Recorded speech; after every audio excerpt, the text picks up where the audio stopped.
You'd never guess by looking at him. Not by the way he smiled.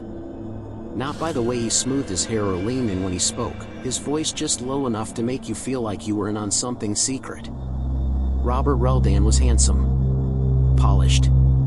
The kind of man who could walk into a room and instantly have people guessing whether he was a lawyer, a banker, maybe even someone important.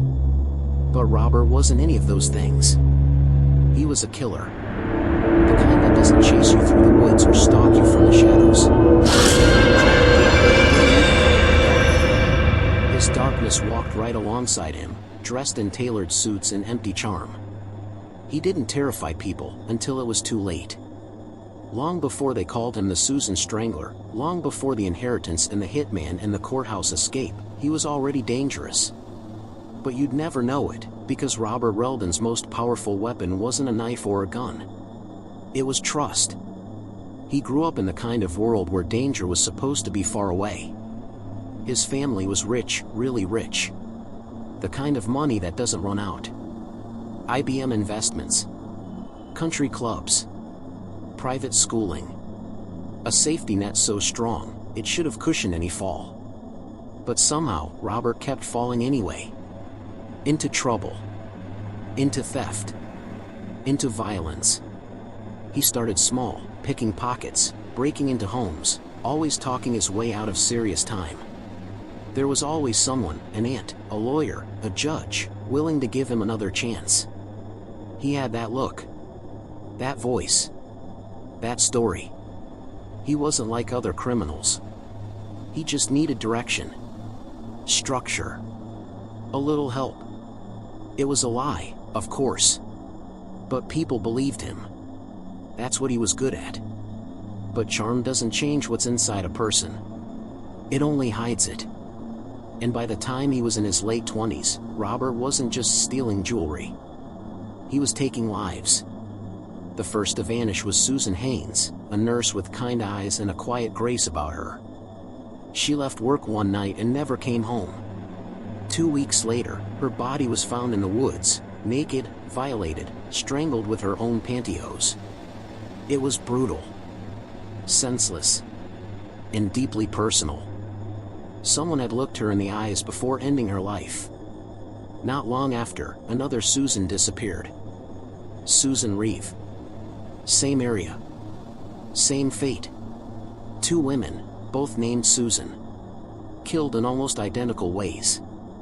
And both had, in one way or another, crossed paths with Robert Reldan. Detectives didn't need a confession. They knew. They felt it. The similarities were too exact. The timing too perfect.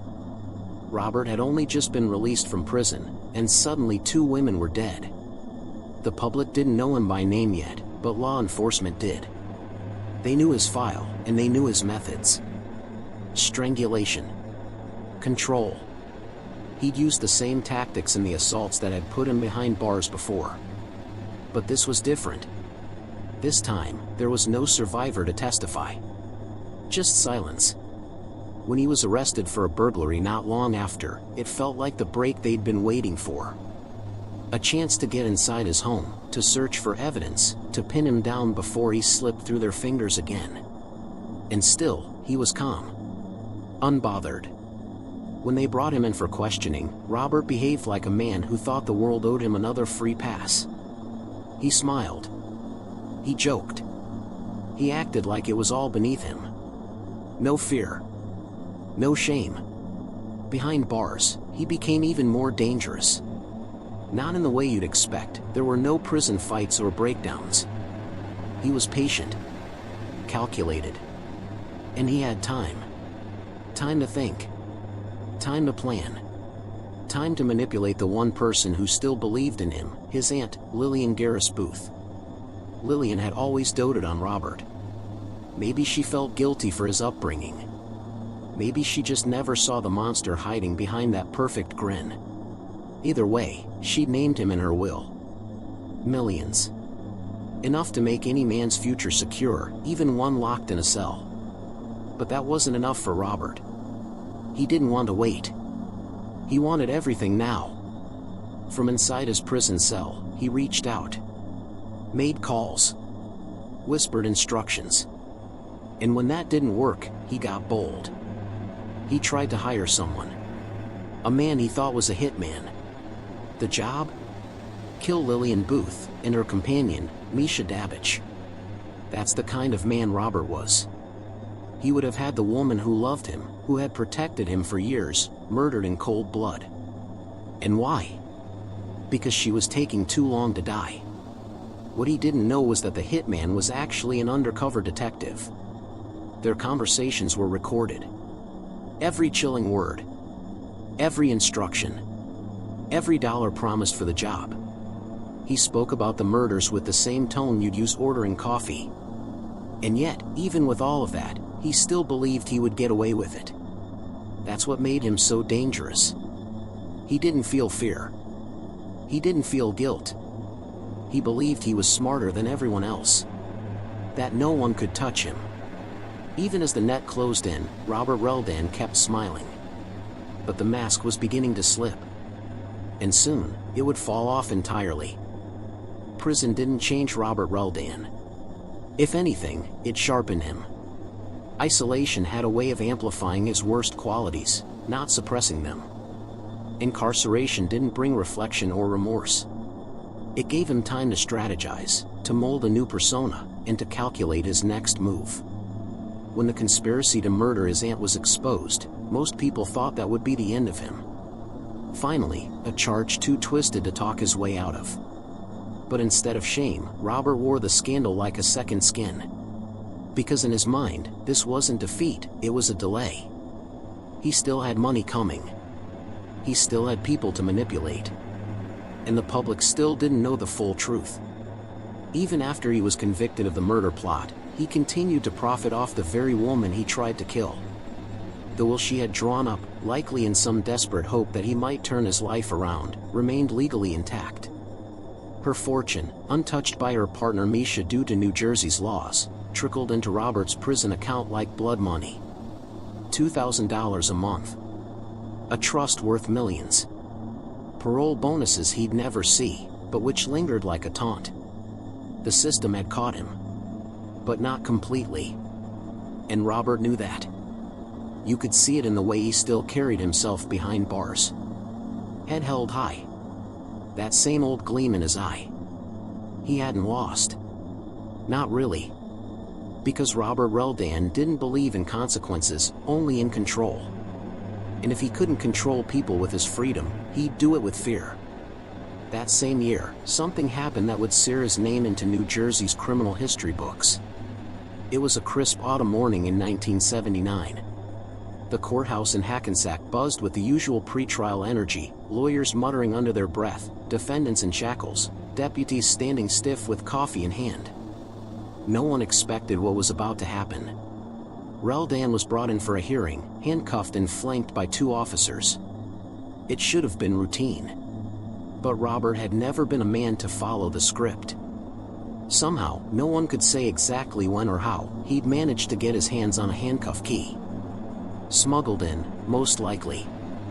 Or maybe planted by someone on the outside. All it took was one moment. One gap in vigilance. And he was free. In a flash, he was off the bench, spraying his guards with chemical mace. Eyes burning, chaos erupting, the deputies stumbled back, stunned by the boldness of it all. Reldan bolted. Down the hallway. Out the door. Into the cold air of freedom. It was a scene straight out of a thriller, but it wasn't fiction. For hours, he was gone. A convicted killer with a record of rape, murder, and now, conspiracy to kill his own blood, loose on the streets. The fear spread fast. Towns locked down. Roads were barricaded. Helicopters buzzed the skies. He didn't get far. Somewhere north of the courthouse, Reldan lost control of his stolen car and crashed it into a ditch near Tuxedo, New York. When authorities found him, his face was smeared with blood, but that same old arrogance lingered in his expression. Even after everything, he seemed more amused than afraid. Because to Robert, none of this was madness. It was sport. They shackled him tighter this time. No keys. No mistakes. And a few days later, the gavel came down. Guilty. On 2 counts of murder. Susan Haynes. Susan Reeve. 2 lives erased by a man who thought his charm was immunity. But the jury had finally seen through the illusion. Still, even with a double life sentence over his head, Robert didn't stop scheming. 2 years later, in 1981, he tried again. Another escape. This time it was a different tactic, a quieter one. He complained of stomach pain, severe enough to warrant a hospital transfer. And there, at a Trenton facility, he waited. His body was shackled, but his mind was still reaching out, still pulling strings. His girlfriend, yes, he still had one, showed up at the hospital lobby with 2 bags. Inside, a disguise kit and a sawed-off shotgun. She thought she was there to help him walk out free. But the authorities were one step ahead this time. They arrested her before she could even reach him. Whatever fantasy Robert had conjured up about disappearing into the night was crushed then and there. Conspiracy to escape. Added to the list. You'd think a man like that would finally run out of chances. But for Robert, there were always shadows to hide in. He knew how to play the long game. Even behind bars, he was never quite powerless. And perhaps that's the most chilling part. Because charm is a kind of magic. When it works, it blinds you. You want to believe. You want to trust. And by the time you realize it's a trick, the damage has already been done. That's what happened with Susan Haynes. With Susan Reeve. With Lillian Booth. And maybe, just maybe, with others whose names we never learned. Because while only 2 murders were ever officially tied to Reldan, investigators quietly believed there were more. A string of young women. Pairs.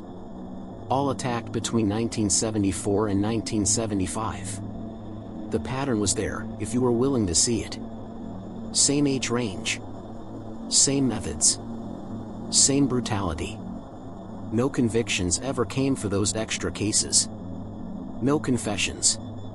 But in their eyes, Robert Reldan never really stopped killing. He just ran out of time. By 2010, one final act of justice emerged.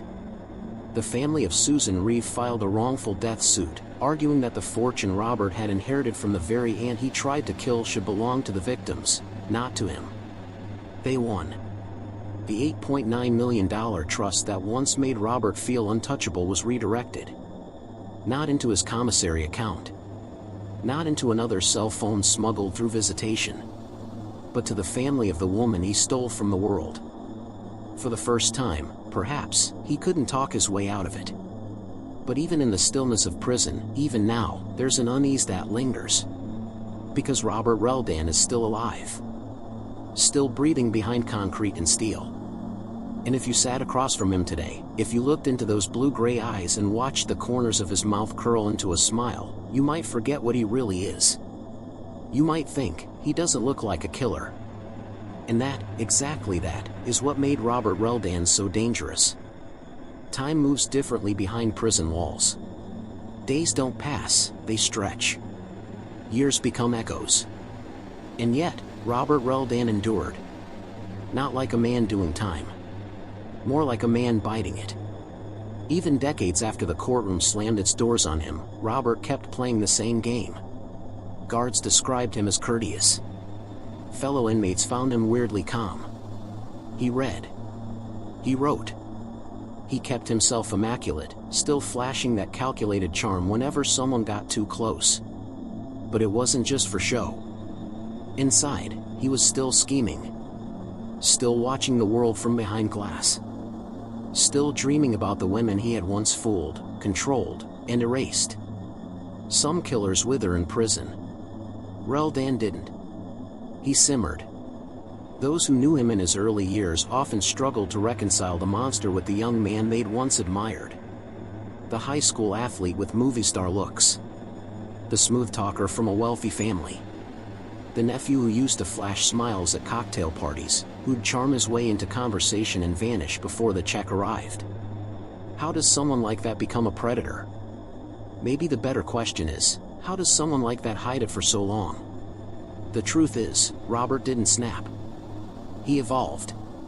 Starting with small deceptions. Petty theft. Pickpocketing.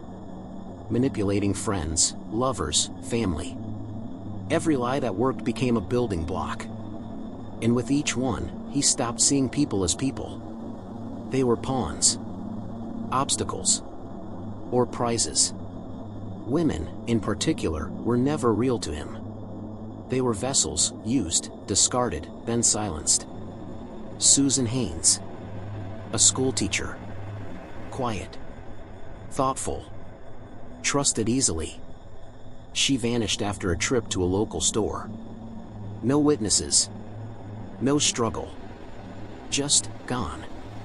Her body was found later, dumped like trash, her own pantyhose used as a garrote. Susan Reeve. A secretary. Independent. Careful. But even caution had limits. She left work and never came home. Her body was discovered 2 miles from where Susan Haynes had been found. Same method.